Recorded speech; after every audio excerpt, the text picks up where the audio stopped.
สวัสดีครับอยู่กับผม Very Good Time นะครับคลิปวิดีโอนี้จะสอนเล่นเสกออโต้สเปลฉบับ Very Good Time นะครับ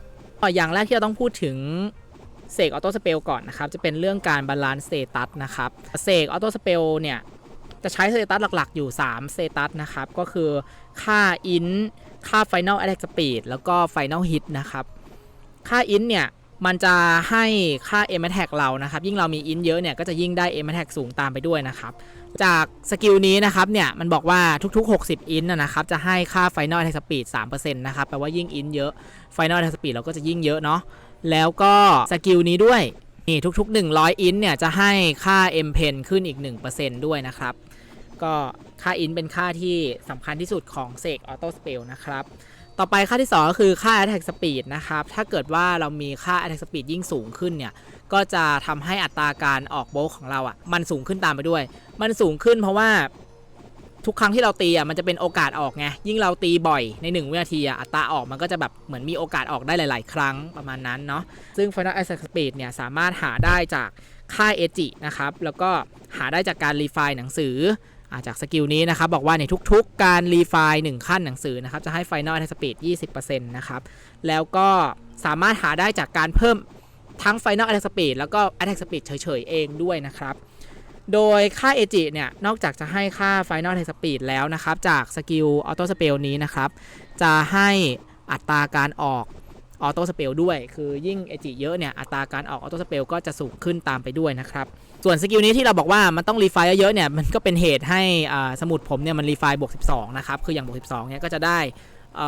240% Attack Speed นะก็อยากจะเล่นสมุดสีไหนเนี่ยก็แล้วแต่เรานะครับแต่ว่าสิ่งสำคัญก็คือต้องตีบวกสมุดให้ได้เยอะๆด้วยนะครับต่อไปก็คือค่า Final Hit นะครับค่า Final Hit เนี่ยจะสามารถหามาได้จากการอัพค่าเด็กนะครับแล้วก็อีกอันหนึ่งก็คือค่า Hit นั่นเองเด็กส่วนใหญ่ก็จะมาจากการทำของนะครับการทำของล้วนๆเลยแล้วก็ค่าเด็กเนี่ยจะให้ค่า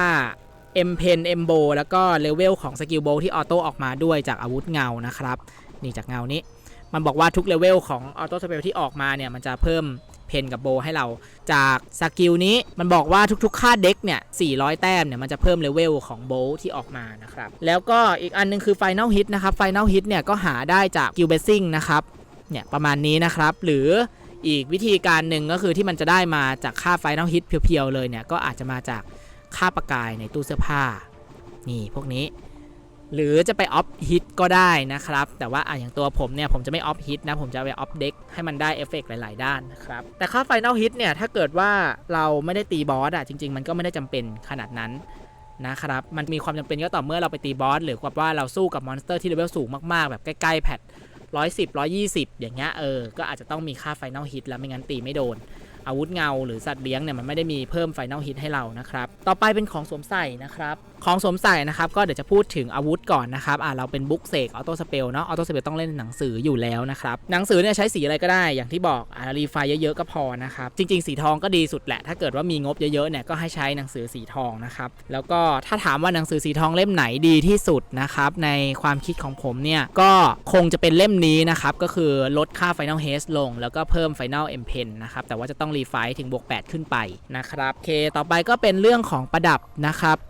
ประดับเนี่ยแนะนำให้ใส่เป็นประดับอิน2ข้างเลยนะครับเพราะว่าค่าอินเนี่ยมันมีความสำคัญกับเรามากๆแล้วก็ส่วนทาริสแมนเนี่ยถ้าเกิดว่าสเตตัสของตัวละครยังไม่สูงมากนักหรือว่าเป็นช่วงต้นเกมเนี่ยผมแนะนำให้ใส่ทาริสเอ็มเพนก่อนทาริสเอ็มเพนจากดันโอซิลิสนะครับแต่ถ้าเกิดว่าสเตตัสสูงมากๆแล้วอย่างเงี้ยก็จะใส่เอ็มเพนต่อไปก็ได้หรือว่าจะเปลี่ยนเป็นอินเด็กแบบผมก็ได้ก็แล้วแต่นะครับทาริสอันนี้มันเป็นทางเลือกนะครับในการเพิ่มอินกับเพิ่มเด็กก็จริงๆผมก็ยังไม่แน่ใจว่ามันจะดีในระยะยาวไหมนะครับแต่ว่าผมย่อยทาริสขาวไปแล้วต่อไปก็เป็นเรื่องเสื้อผ้านะครับถ้าอยากได้ดาเมจเยอะๆนะครับก็แนะนำให้ใส่เซต80นะครับแต่ถ้าเลเวลยังไม่ถึง80ก็ให้ใส่เซต40นะครับก็จะทำดาเมจได้ดีนะครับส่วนถ้าเกิดว่าเราอยากที่จะยืนรับดาเมจบอสได้เยอะๆเนี่ยก็แนะนำให้ใส่วาไคลี่หรือว่าอาจจะมีทางเลือกอีกทางหนึ่งเป็นเซตโอดินก็ได้แล้วแต่ว่าจะสะดวกใส่แบบไหนนะครับเสื้อผ้าเนี่ยไม่ได้ฟิกขนาดนั้นต่อไปเป็นการ enchant นะครับการ enchant เนี่ยตัวผมเนี่ยจะ opt in ในส่วนของอาวุธกับเสื้อผ้านะครับเนี่ยเสื้อผ้าจะ opt in หมดเลยเห็นไหม in หมดเลยแล้วก็อันนี้ก็ in หมดเลยนะครับแล้วก็อาวุธก็ in หมดเลยเหมือนกัน ส่วนประดับของผมเนี่ยในตอนนี้เนี่ยเป็นค่าเอจิหมดเลยนะครับเพราะว่าค่าเอจิเนี่ยยังไม่สูงมากแต่ว่าเดี๋ยวในอนาคตเนี่ยครับจะมีการบาลานซ์สเตตัสนะครับก็คือจะมีการลดค่าเอจิในส่วนประดับลงนะครับเปลี่ยนเป็นเด็กแทนเราก็ต้องพยายามบาลานซ์ให้มีทั้งค่าเอจิทั้งเด็กนะครับให้หารแบบ400ลงตัวเนาะประมาณนี้นะครับสำหรับ Enchant ต่อไปเป็นเรื่องการ์ดผมนะครับก็เนื่องจากผมใช้ทาลิสนี้นะครับทำให้ค่า M Pen ของผมไม่พอนะครับอนาคตเนี่ยการ์ดในส่วนของอาวุธผมเนี่ยจะต้องใส่เป็น Crab Card ทั้งหมดเลยก็คือการ์ดปูเพิ่ม Final M Pen 14% นะครับ5ใบแล้วก็พอเราใส่ Crab Card หมดปุ๊บเนี่ยปัญหาก็จะเกิดตรงที่ค่าไฟ Enchantment เราไม่พอถูกไหมเราก็จะเอาประดับเนี่ยครับทั้งหมด6ช่องเนาะไปใส่พิโนมิน่าหมดเลยก็จะได้ไฟ Enchantment มานะครับทำให้ไฟมันไม่ขาดส่วน Headgear นะครับ Headgear เนี่ยก็จะใส่เป็นค่า Final M Damage Bonus คือพอประดับเราไปใส่ไฟหมดเนี่ยมันก็จะไม่มี M Damage Bonus แล้วก็ต้องเอาไปใส่ที่หัวนะครับใส่ Final M Damage Bonus ให้หมดที่หัวให้หมดเลยนะครับ6ใบส่วนเสื้อผ้าเนี่ยจะเน้นค่า Damage Reduction นะครับคือผมคือปกติเวลาเราอยากจะยืนรับ Damage Boss ได้เนี่ยมันจะต้องมีกันกายกับกันเวทแล้วก็เลือดถูกไหมมี3ค่าซึ่งเดี๋ยวพอเราเปลี่ยนเป็นคลาส3เนี่ยเราจะมีโล่ที่แทนเลือดของเราเยอะอยู่แล้วไอโล่เนี้ยครับมันก็จะทำให้เราไม่ต้องใส่การ์ดเลือดเลยแล้วก็มาใส่การ์ดดาเมจรีดักชันแทนอย่างส่วนเสื้อผมเนี่ยนะครับจะเปลี่ยนเป็นไรบิโอ2ใบเนื่องจากตัวละครของเรานะครับอัพอินเยอะจะทำให้เรามี Final M Depth สูงอยู่แล้วแต่ Final P Depth ของเราขาดนะครับเสื้อผมจะใส่เป็น Final P Depth ใส่ไรบิโอนะครับส่วนผ้าคลุมผมจะใส่เป็น Giant Whisper นะครับ Giant Whisper เนี่ยจะให้ค่า Final P Damage Reduction นะครับใส่2ใบได้ 20% นะครับมันใส่ได้แค่นี้นะครับแล้วก็เดี๋ยวจะมีรองเท้ารองเท้าเป็น Relic 1ใบนะครับก็จะได้มาอีก 5% รวมเป็น 25% นะครับส่วนรองเท้าอีกใบหนึ่งเนี่ยผมจะใส่การ์ด Moonlight Flower นะครับก็จะให้เลือด 30% แล้วก็ Movement Speed 25% ด้วยเพราะว่าตัวละครเราเป็นตัวละครที่ตีใกล้นะครับเราต้องเดินเข้าไปตีในระยะประชิดแต่ว่าเราไม่ได้มีสกิลสำหรับ mobility สูงนักคลาส3เนี่ยอาจจะมีมุฟเพิ่ม movement speed 2นะครับแต่ว่าไม่มีสกิลพุ่งเลยมันก็ไม่พอเนาะก็เดี๋ยวใส่อันนี้เพิ่มไปนะครับทีนี้ฝั่งกันกายครบแล้วต่อไปฝั่งกันเวทบ้างฝั่งกันเวทเนี่ยก็คือเราเน้นค่าอินเยอะอยู่แล้วทำให้เรามี M depth สูงอยู่แล้วใช่ไหมแต่ว่าเราสามารถเพิ่ม M damage reduction ได้จากบันทึกการต่อสู้นะครับผมจะเพิ่ม M damage reduction จากบันทึกการต่อสู้มาแล้วก็เดี๋ยวพอมี M Damage Reduction ตรงนี้กับค่า M Death ที่มาจากค่า Int ของเราเนี่ยถ้าเกิดว่ามันลด Damage เวทที่เราจะได้รับลงจนต่ำกว่า 150% ของ M Attack เนี่ย Magic Lot สกิล Magic Lot นะครับก็จะสามารถที่จะบล็อก Damage นั้นทิ้งไปได้เลยเนี่ยมันบอกว่าถ้าเกิดว่าได้รับ Damage ต่ำกว่า 150% ของ M Attack นะ Damage นั้นมันจะบล็อกไปแถมมันจะเพิ่ม Int ให้เราด้วยแบบดูด Int มาโอเคไหมก็เป็นอะไรที่ดีนะครับแต่ถ้าเกิดมันสูงกว่ายังไงก็เราก็คงจะต้องรับดาเมจนั้นแต่ก็จะยังติดโล่ที่ได้จากสปิริตอยู่ดีนะครับในคลาส3คือพอเราเรียกสปิริตออกมาเนี่ยมันจะได้โล่นะครับก็แทนในส่วนของเลือดนั้นด้วยหลักๆก็ตัวการ์ดเนี่ยทำแบบนี้นะครับแล้วก็เมื่อกี้พูดถึงบันทึกการต่อสู้แล้วเดี๋ยวเราพูดถึงบันทึกการต่อสู้ต่อเลยนะครับบันทึกการต่อสู้เนี่ยนอกจากตรงนี้จะใช้ M Damage Reduction นะครับฝั่งนี้ใช้เป็น Final M Pen นะครับก็อย่างที่เห็นผมใช้ทาริสเป็น Index ซึ่งมันจะทำให้ค่า M Pen ของผมเนี่ยค่อนข้างขาดส่วนนี้ผมก็จะใช้เป็นFinal M Pen นะครับข้างบนเป็นค่า AG นะครับคือเราใช้ทาริส Index แล้วเนาะประดับเป็น In ก็ไม่รู้จะหา AG จากไหนนอกจาก Off Mail มารวมกับบันทึกการต่อสู้ตรงนี้นะครับส่วนอีกอันนึงที่จะใช้เนี่ยก็จะเป็นค่า In นะครับซึ่งตอนนี้มันยังปลดไม่ได้นะครับตีกบไม่ได้ 5% จริงๆตีไม่ได้เลยด้วยโอเคบันทึกการต่อสู้ก็ประมาณนี้นะครับต่อไปจะพูดถึงอาวุธเงานะครับอาวุธเงาเนี่ยก็ส่วนของจารึกขยายตอนทำเงาแรกๆนะครับให้เน้น Attack Speed กับ AG ก่อนนะครับเนี่ยให้เน้น Attack Speed ทั้ง2ค่าเลยอันนี้ก็เน้น Attack Speed ด้วยพอ Attack Speed แบบสูงพอแล้วนะครับก็ให้เน้น M Pen กับ M Bow ให้เน้น M Pen กับ M Bow แล้วที่เหลือก็ค่อยอัพตามๆมานะครับส่วนฝั่งของสกิลขั้นหน้านะครับถ้าเกิดว่า Final Attack Speed เนี่ยโดยรวมแล้วยังต่ำกว่า 600% อยู่ผมก็จะแนะนำให้ใช้ Advanced Book 1 นะครับแต่ถ้าเกิดว่ามันสูงเกิน 600% แล้วเนี่ยก็จะแนะนำให้ใช้ Advanced Book 2 ทั้งนี้ขึ้นอยู่กับว่าเลเวลของ Advanced Book เนี่ยให้ค่าเพนเพิ่มแค่ไหนนะครับถ้าเกิดว่า Book 2 เนี่ยยังให้ค่าเพนไม่สูงมากเนี่ยก็แนะนำให้ใช้ Advanced Book 1 ดีกว่านะครับส่วนฝั่งของพิมพ์ลายนะครับถ้าเกิดว่าเป็นคลาส3แล้วนะครับก็ให้ใช้ Summon Spirit ไฟ แล้วก็คือสปิริตมาแต่ธาตุไฟอย่างเดียวแต่ถ้าเกิดว่ายังไม่ถึงคัส3นะครับก็ใช้เมจิกล็อตไปก่อนนะครับต่อไปหนังสือนะครับก็จะใช้ออโต้สเปลนะครับมันอาจจะดูเพิ่มน้อยนะครับแต่ว่าถ้าเกิดว่าเลเวลโบลที่มันออกมาเนี่ยมันเลเวลเริ่มเยอะแล้วเนี่ยไอเนี่ยมันก็จะเพิ่มให้เราเยอะอยู่เหมือนกันนะครับก็พอใช้ได้อยู่ตารางธาตุเนี่ยไม่ค่อยเกิดผลนะครับคือเราต้องตีมอนเตอร์หลายทีแล้วพอมันตายปุ๊บเนี่ยมันถึงจะระเบิดแล้วดาเมจระเบิดก็ไม่ได้แรงมากด้วย 180% ก็เหมือนตี2ทีเองอย่างเงี้ยครับก็ไม่ค่อยดีเท่าไหร่ก็เลยเอาออโต้สเปลตัวนี้ดีกว่านะครับดีกว่าในระยะยาวตีบอสก็แรงกว่าด้วยเพราะว่าตีบอสยังไงบอสมันไม่ตายเอฟเฟกต์นี้ก็คือไม่เกิดเลยใช้อันนี้นะส่วนพันธสัญญานะครับจะใช้อยู่2อันนะครับก็คือความรู้ธาตุอันนี้นะครับกับเชี่ยวชาญธาตุขึ้นอยู่กับว่าเราไปตีมอนสเตอร์หรือบอสธาตุอะไรนะครับแล้วก็สลับกันตามความเหมาะสมนะครับสุดท้ายสปิริตนะครับสปิริตเราจะใช้วอร์มเมอร์นะครับวอร์มเมอร์เนี่ยคือเวลาเราไปตีบอสแล้วเราโดน CC โดนสตันอะไรอย่างเงี้ยเราก็สามารถใช้อันนี้เพื่อที่จะทำให้เราหลุดออกจาก CC เหล่านั้นได้นะครับซึ่งมันก็ต้องเป็นคลาส3ก่อนถึงจะใช้ได้เนาะถ้ายังไม่ถึงคลาส3ก็มันก็ใช้ไม่ได้นะครับไม่ได้มีความจำเป็นนะครับ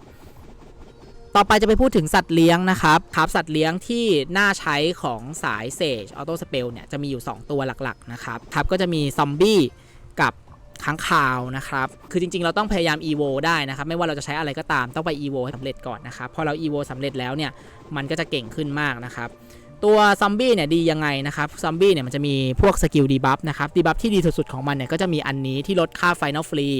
ทำให้เราอาจจะยังไม่ต้องทำค่าไฟนอลฮิตสูงมากแล้วก็ตีไหวนะครับกับอีกอันนึงที่ดีจริงๆก็คืออันนี้นะครับที่ลดไฟนอลเดฟนะครับไฟนอลเดฟกับไฟนอลเอ็มเดฟทำให้เราตีแรงขึ้นนะครับอันนี้คือตัวกูนะตัวกูเนี่ยจะเน้นดีบัฟส่วนตัวค้างคาวนะครับค้างคาวเนี่ยสกิลไม่ได้มีอะไรดีแต่ว่ามันไปดีที่สเตตัสพื้นฐานของตัวมันเองนะครับมันจะให้ดาเมจรีดักชันกับ MDEF มานะครับซึ่งทำให้เราสามารถยืนบอสได้ถึกกว่าการใช้กูนะครับก็แล้วแต่ว่าอยากจะใช้อะไรนะครับต่อไปเป็นเรื่องของการอัพสกิลนะครับสายเสกออโต้สเปลเนี่ยสกิลหลักๆเนี่ยจะอยู่ทางด้านซ้ายเดี๋ยวเราดูข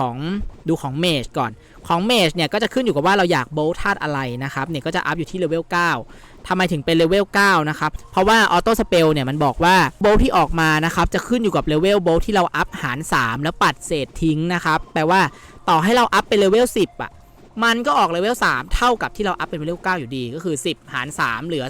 3.33 ใช่ไหมปัดเศษทิ้งก็คือเหลือ3เวล9ก็เหลือ3เหมือนกันก็ได้พอยต์ฟรีมาก็ให้อัพแค่เวล9นะครับ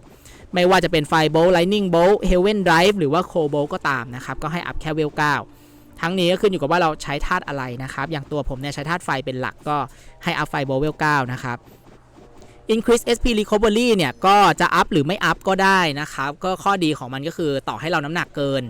น 50% มันก็จะยังคงรี SP ให้เราอยู่ดีนะครับก็ผมก็อัพมาเพราะข้อดีเรื่องนี้นี่แหละนะครับแต่จริงๆตัวเราไม่ค่อยใช้ SP เท่าไหร่นะครับ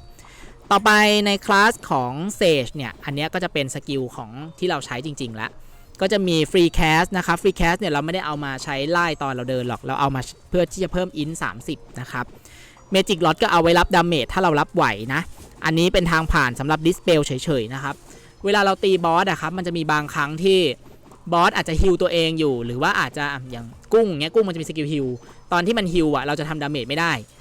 ไหนๆก็ทำดาเมจไม่ได้แล้วผมก็ดิสเปลไปนะครับลดค่า MDEF มันใช้แอคชั่นช่วงนั้นดิสเปลไปหรือว่าอาจจะเป็นฟิโอนี่อย่างเงี้ยที่มันแบบอมใครสักคนเข้าไปปุ๊บเราจะทำดาเมจ1อย่างเดียวเลยคือแบบดาเมจมันทำไม่ได้นะก็ดิสเปลไปเลยแล้วก็ค่อยกลับมาตีประมาณนั้นนะครับก็ใช้ช่วงเวลาที่มันทำอะไรไม่ได้เนี่ยดิสเปลมันซะแล้วก็สกิลที่เหลือนะครับจะเป็นสกิลด้านซ้ายของตารางทั้งหมดเลยนะครับตั้งแต่ Advanced Book นะครับกดเต็มเลยนะครับออโต้สเปลนะครับตารางธาตุเสริมสเตตัสธาตุเนี่ยแรงมากนะครับจำเป็นจะต้องอัพทีนี้ต่อไปก็เป็นของสายโปรเฟสเซอร์นะครับจริงๆตรงกลางเนี่ยไม่จำเป็นต้องอัพก็ได้นะครับไม่ต้องอัพเลยก็จะสนใจด้านซ้ายนะครับสไปเดอร์เว็บถ้าเล่นธาตุไฟเนี่ยสไปเดอร์เว็บเนี่ยจะเหมือนกับเป็นเล็กอะเทนาของเรานั่นแหละแต่ว่ามันไม่ได้ฮิตเดียวนะมัน10ฮิตเลยก็ถือว่าดีมากนะครับแล้วก็มีสเปลฟิตนะครับแล้วก็สไตรกิ้งก็ดีมากเหมือนกันสเปลฟิตเนี่ยทำให้เราไม่ต้องกดใบธาตุนะครับคือใช้แค่ลูกแก้วธาตุซึ่งถูกกว่ามากๆเลยก็การโจมตีเราก็จะเปลี่ยนธาตุแล้วนะครับสไตรกิ้งก็ยิ่งเลือดน้อยยิ่งแรงนะครับก็เอาไว้ตีบอสได้ดีมากๆนะครับความรู้ธาตุนี่ก็ต้องอัพนะครับทำให้ดาเมจธาตุของเราแรงขึ้นนะครับแล้วก็สุดท้ายก็จะมีด้านขวาอยู่1สกิลนะครับก็คือความรู้มอนสเตอร์นะครับก็ให้อัพให้เต็มนะครับสำหรับคลาสโปรเฟสเซอร์เนี่ยก็จะมีอยู่แค่นี้แหละครับ คลาสถัดไปเนี่ยส่วนใหญ่ก็จะเป็นสกิลสปิริตเนาะก็ผมยังไม่ถึงอาจจะยังไม่พูดถึงในตอนนี้นะครับต่อไปก็เป็นเรื่องของการฟาร์มนะครับส่วนใหญ่นะครับผมอาจจะใช้การฟาร์มแบบใช้ออโต้สเปลฟาร์มเลยก็คือ one hit kill หรือไม่ก็2นัดอย่างเงี้ยตี2ทีให้มันตายเลยเร็วๆนะครับมันจะตีเร็วๆยืนแบบนี้ก็จะไม่โดนแย่งนะครับกับอีกวิธีการหนึ่งก็คือเป็นสายโบว์ไปฟาร์มนะครับสายโบว์เนี่ยจะเปลืองกว่าแต่ว่าสามารถฟาร์มได้3กองใช่ไหมแต่ว่าการฟาร์ม3กองก็จะมีข้อเสียตรงที่เวลาเราไล่โบว์มันไล่อย่างน้อยๆเลยก็ประมาณ 0.8 วินาทีซึ่งทำให้เราสามารถถูกแบบพวกบาดแดนมายืนแย่งเราได้ดังนั้นเนี่ยผมก็จะไม่ฟาร์มสายโบว์เลยนะครับผมจะใช้ออโต้สเปลฟาร์มไปเลยแบบนี้ดีกว่าปลอดภัยกว่านะครับเดี๋ยวต่อไปจะพูดถึงพรีเซตการล่าบอสกันนะครับของผมนะครับก็คือข้างบนตรงนี้เป็นพรีเซตฟาร์มนะครับพรีเซตฟาร์มของผมเนี่ยจะเปิดแค่2สกิลนะครับคือสกิลออโต้สเปลกับสไตรกิ้งยืนแบบเดินกลับใกล้เคียงนะครับตีอัตโนมัติไปเลยนะครับส่วนถ้าเราลองเปลี่ยนเป็นสายDPS อันนี้คือสายตีบอสนะครับสายตีบอส